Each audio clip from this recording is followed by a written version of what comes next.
Let's go, Arkansas fans. This is our first live stream in a while. We're going to cater this around your wonderful fan base and the wonderful Ryan Silverfield era that we are excited to talk about. And look, it's simple.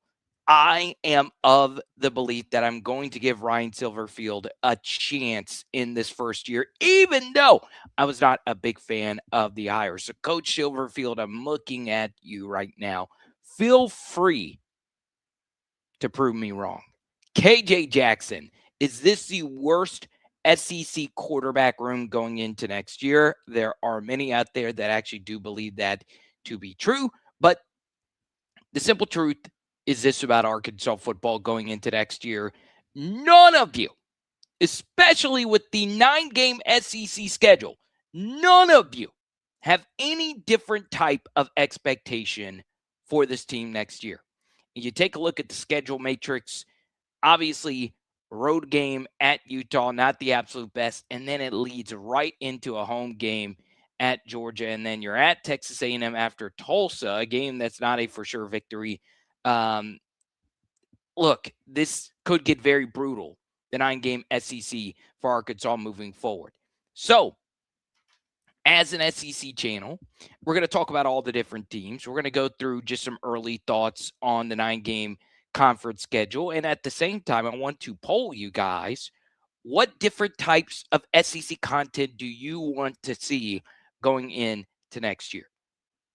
Now, and by going into next year, I mean taking a look at this offseason. I'm going to defend, though, the man that is going to get criticized more than anyone else. He's already getting criticized on social media. And this is a guy that's been mad at me before. And his name is Greg Sankey, the athletic director of the Southeastern Conference. He is going to absolutely positively get railed by the masses simply because of the 9-game conference schedule. And if you're an Arkansas fan watching this, or a South Carolina fan, or a Georgia fan, or anybody of that ilk, if you're one of the lower tier SEC football schools, the 9-game conference schedule is something you probably should be against.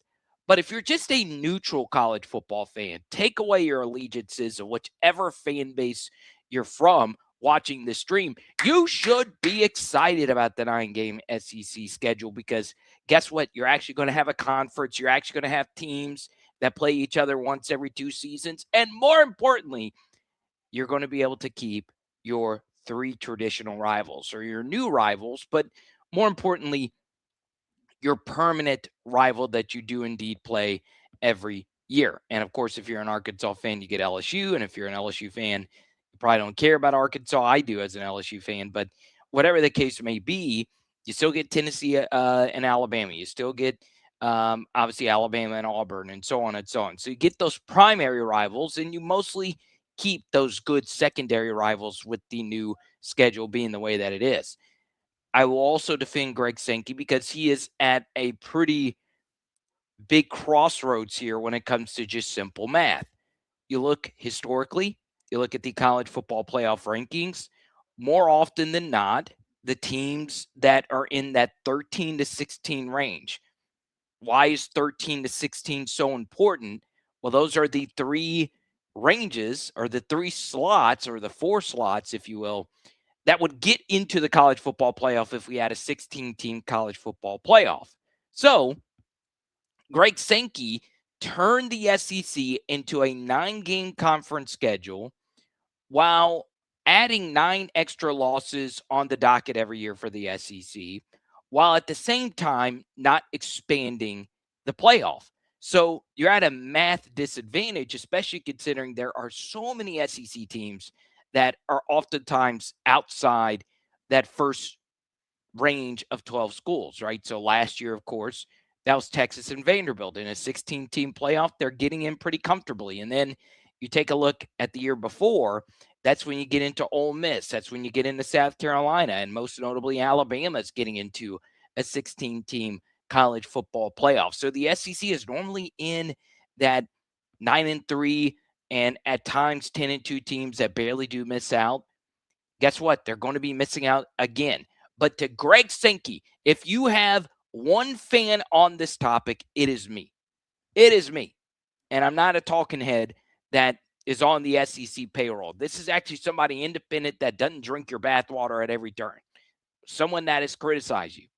But it is so interesting to me that every single human wants to criticize Greg Sankey for doing what's right for the Southeastern Conference. And for that, Greg, I give you a lot of praise because whoever you are watching this right now, I simply do not care that everybody in this sport of college football only cares about the playoff.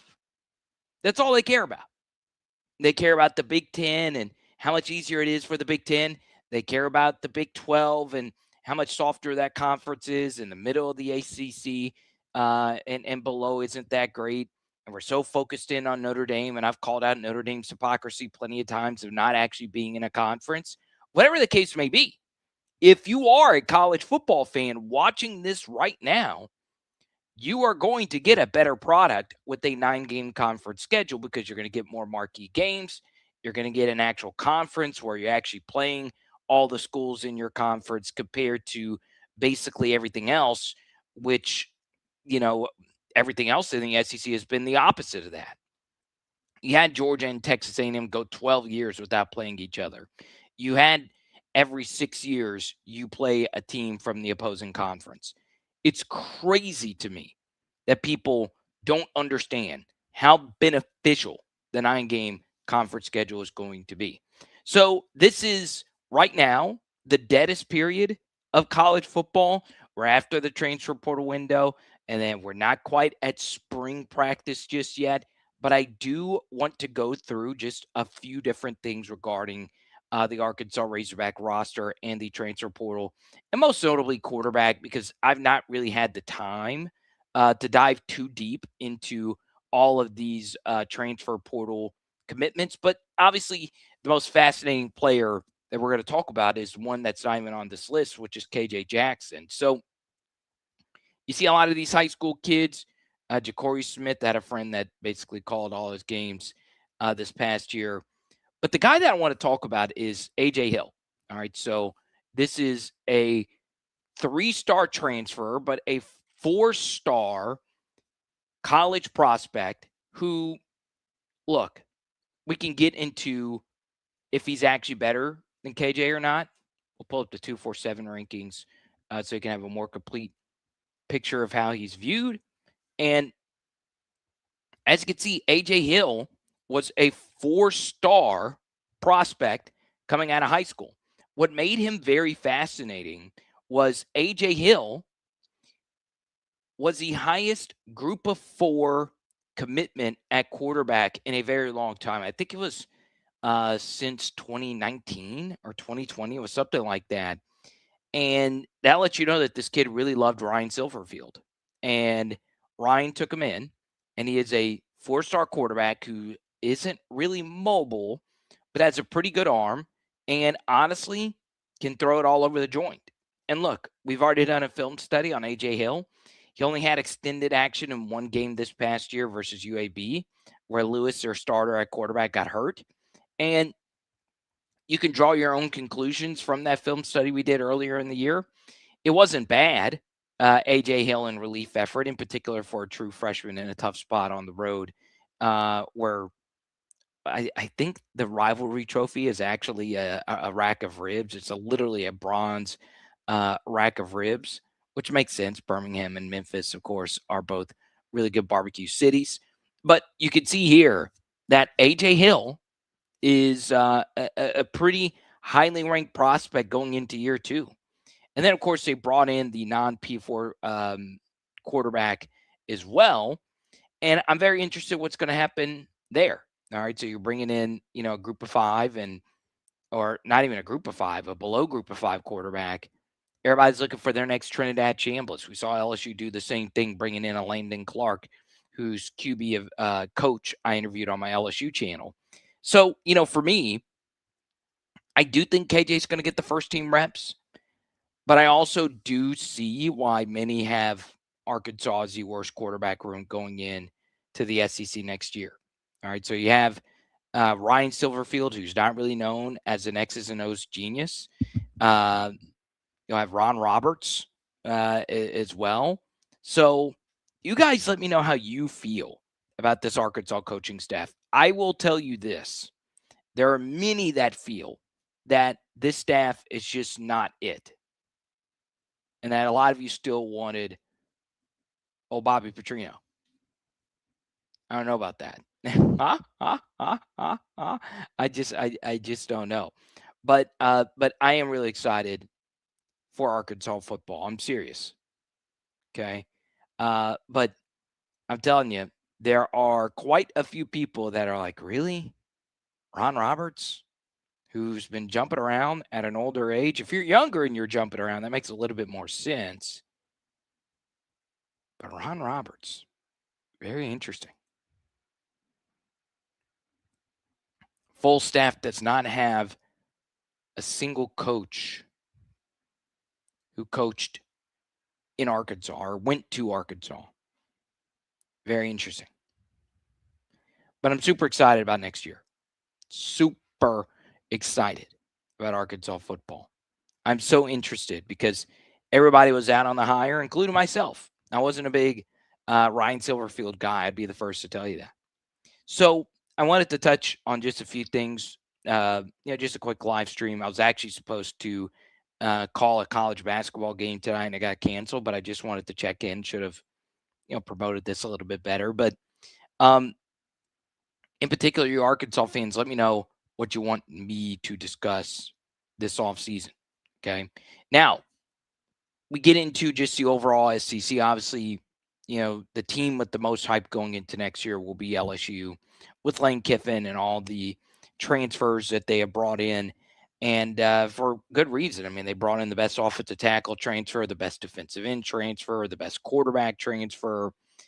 There is going to be a lot of discussion about Georgia returning Gunnar Stockton. This isn't going to be as portal heavy of a team. They were very young last year. And then, of course, the team and the coaching staff that'll be under the most pressure, despite being a top 15 team both years and a team that actually made the playoff this past year, is Alabama. Like, Alabama actually won a playoff game and their coach is under a lot of pressure. Same thing is going to be true with Oklahoma. They lost their first playoff game, and they've lost their last 4 playoff games. Oklahoma is very interesting. We've done a lot of Oklahoma breakdowns here on Power Hour SEC. One stat is Brent Venables has lost 3 bowl games. Well, he's lost all his bowl games. But now he has lost 3 bowl games where he has outgained the opponent by 100 or more yards, which is rare, right? It's not like too uncommon that you see that happen, especially with like a bunch of garbage time yards, but that was a very competitive game. And, some people consider it bad luck. Some people consider it maybe bad coaching. Whatever the case may be, Venables is going to be in a very interesting, predicament here. And I think the biggest thing going into next year is going to be what's going to happen with Trinidad Chambliss. Everybody's trying to figure out, is Chambliss going to get this extra year of eligibility, or is he not? I don't know. I do not know. Then you go down the list. The Texas Longhorns. How do people feel about Texas? Arch Manning coming back. They get the best wide receiver in the portal. To me, the best player in the portal was Cam Coleman. They got him. And now you lose Parker Livingstone to a rival. That's not really that big of a loss for Texas, other than, some headlines, if you will. This is going to be a fun SEC season. And one thing that a lot of us are going to be discussing, outside of the Greg Sankey slander going into next year, what is the feeling going to be about the Southeastern Conference in terms of the actual quality? Because 2 things are working against each other here. The SEC probably still has the strongest schedules. They probably do. And at the same time, the SEC has taken a PR hit in that there have been 3 different national champions from the Big Ten and the SEC had a terrible bowl season, and it was bad. You lost to some Big Ten teams mixed in there as well. So if that is the case, well, how do you change that narrative? It's going to be hard with the 9-game schedule. It's going to be hard. But, I do think there's going to be quite a few people that feel the SEC's quality just needs to get better. What is Mississippi State going to do? What is Ole Miss going to do? What about Alex Golish? We just did our big Byron Brown film study where we broke down a full game of his film. That just picked up some viewership. We really appreciate the War Eagle Nation for showing us some love on that. But I'm just telling you right now, all right, I can go on for hours talking about any of these SEC teams. The team that is going to be the single most fascinating team is going to be the Florida Gators. And there's a few reasons as to why. All right. And for some reason, anytime I talk Florida, people just tune out. I don't know if they feel my hatred for the university bleed through because I hate Florida more than anyone else in the SEC. But you start off with two very soft ones, FAU, and then obviously it looks like the Campbell University Camels. And you then, in the year, playing 10 straight P4 games. At Auburn, home versus Ole Miss. At Missouri, home versus South Carolina. To me, what makes that really fascinating from an Auburn standpoint, or a Florida standpoint, excuse me, is that Florida could very well, with that schedule, start 6-0, or anywhere from 4-2 to 6-0, which would automatically get Florida into some serious conversations about them making the best hire this last cycle in John Summerall. But you look at the schedule. Once again, I know it's tiny. These are all the teams that we have in this beautiful conference. You see that Florida ends the year with probably the most brutal schedule. At Texas, bye week, neutral at Georgia, home versus Oklahoma. By the way, Oklahoma will be coming off a game versus what looks to be South Carolina. They have an earlier bye, so you're kind of getting them in a good spot. And then you're at Kentucky, Vanderbilt, at Florida State, now that they're rebuilding. Now, this is where it's interesting for Florida. You take a look at the schedule for the Gators. They get some good teams in some good spots. They really do. So, yeah, Missouri. And then the week before, Missouri's got to go to Mississippi State.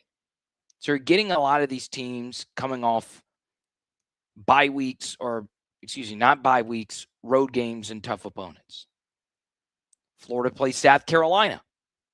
Who does South Carolina play the week before? 3 SEC teams in a row. Florida's got to go to Texas. Who does Texas have to play the week before? Huge rivalry week game versus Oklahoma, which is a neutral where you have to travel. Okay. So, you're getting some teams in some good spots. Now, the unfortunate truth is that you still share that bye week with Georgia before you play one another. But then you get Oklahoma, you get Kentucky, you get Vanderbilt, you get Florida State. This, to me, is one of the more reasonable schedules in the SEC going into next year. So what's the situation going to be at quarterback? Well, I like the Buster Faulkner hire. Is Aaron Philo really that guy? We do know he can move, and mobility is pivotal in this conference at the quarterback position. So Florida is really interesting to me going into next year. Then, of course, we get into everything else regarding college football. And the thing that kind of stinks about CFB, especially now that rosters just aren't as fun to talk about for a lot of people because, there's no familiarity. There's guys, just basically jumping around. Like, for instance, one transfer that is just like a total buzzkill is Lance Hurd. All right, so I've interviewed Lance. His autograph is actually up on my wall here. Lance, 5-star offensive tackle, goes to LSU, then Tennessee pays up, gets him, starts him 2 years, and then you randomly transfer to Kentucky? Kentucky? Why? Kentucky? So you've sunk your teeth into this left tackle who you've seen get better, and he goes to a team that you play often. I mean, what's the fun in that? There was no OC change. There was no head coach change. And you still do it. For a brand new OC. For what? Money? I don't blame him. It's a system we're in. But, for a lot of fans, they don't like talking ball. They just like to complain about everything that's wrong. And I'm going to tell you this right now. I don't mind if you come on my show, pause, and complain. I don't mind it. You can come into any show, pause, and just chat about whatever you want to talk about. But I want to say this with a more, let me see. But this is what it's going to be like for a lot of people talking to me about your tears and you're complaining about everything with college football. Sure, it's valid. But if it's going to turn you off from the sport completely, then the door's right there. You've never had more options in entertainment than you do now. Go watch Ryan Trahan videos if you want to feel great about yourself. Okay, go watch documentaries. You just do whatever you want to do. But for me, I'm still going to love this sport. Well, it's the 9-game conference schedule. It's too hard. Well, your team signed up and they're getting the checks. Your team signed up and you're still getting the checks. Speaking of,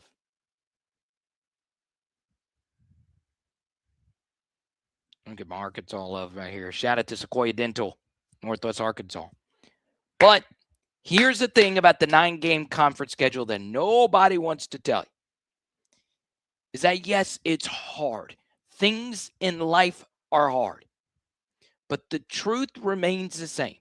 You signed up for it. Your school is getting that juicy, fat SEC check. Players are getting those nice NIL checks. Everybody's getting paid. If you're scared, take your ass somewhere else. Wake Forest can use some more fans. A 9-game conference schedule is great for the Southeastern Conference. You're telling me I get to play one team every 2 years? No dodging, basically? I can only dodge a good program every other year? And I keep 3 permanents? My most important rivals are mostly kept? Really? Sign me up. But what about the playoff? Playoffs are wacky. We don't know what's going to happen. My biggest thing, as far as being an SEC fan, is that you should worry about yourself. Because we really don't have much of a ground to stand on, whether it's bowl record, college football playoffs, or anything like that. And I understand. NIL right now, it sucks. It sucks. Oh, my God. I wish we had guardrails. I wish this schedule ended sooner. I like Josh Pate's resolution. I've liked a lot of different resolutions. Realignment has ruined the sport. The ACC's too big. Notre Dame's not in a conference. All of that is true. College football structure still stinks. But the thing that college football still has over every other sport is scarcity. You still have the fewest games. You want fewer games. Because it makes the games that you have that much more meaningful. And at the same time, I want more meaningful games, which a 9-game conference schedule gives me. If you're good enough to win the national championship, you can survive a 9-game conference schedule. If the Big Ten has it easier, okay. The SEC teams that actually do make it, let's prove it on the field. I don't understand why we're still moaning about it. I'll defend Greg Sankey. I'll do it. All right. We'll take well, there's no one that's comment. I've just basically been talking to myself. I just impromptu wanted to do this this live show. So check out the film studies that we've done. We just released a very deep cut one. It's a little all over the place where we broke down the single most unstoppable play that got Alex Golish a raise. They got Liam Cohen, the Jaguars job. Kentucky Wildcats, I think you remember that Liam Cohen guy. Lane Kiffin runs this play. I can't even do a 3 thing because I'm holding my thing. 3. So check it out. All right. That'll do it. Fun live stream. Let me know what you guys want to do as far as the live stream schedules. Once again, big thanks to our friends at Sequoia Dental. It is Power Hour. SEC. Boom. Tonight we are doing